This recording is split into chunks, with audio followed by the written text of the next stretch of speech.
trip, you can't really plug it in, but you've got some juice here. Remember, this has a 70 watt-hour battery. So Unplugged, starting off with Marvel Rivals. Marvel Rivals, low settings. Unplugged, I'm getting about 70 to 90 frames per second, which is nice. It means I can play that game and conserve and also play at some really good performance. Then Doom Eternal, high settings for that.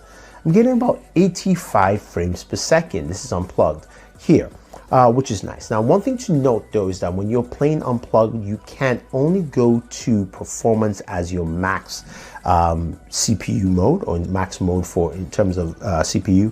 You do have silent, performance, and turbo. Turbo is only when you're plugged in, and that's what I ran with plugged in. But here it's performance.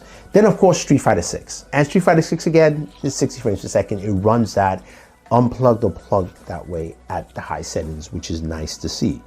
Now, Shadow of the Tomb Raider played at ultra settings, unplugged, I got 60 frames per second.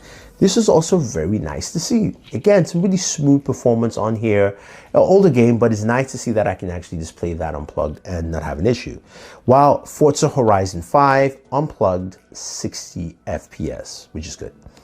And then finally, Cyberpunk 2077, settings on screen.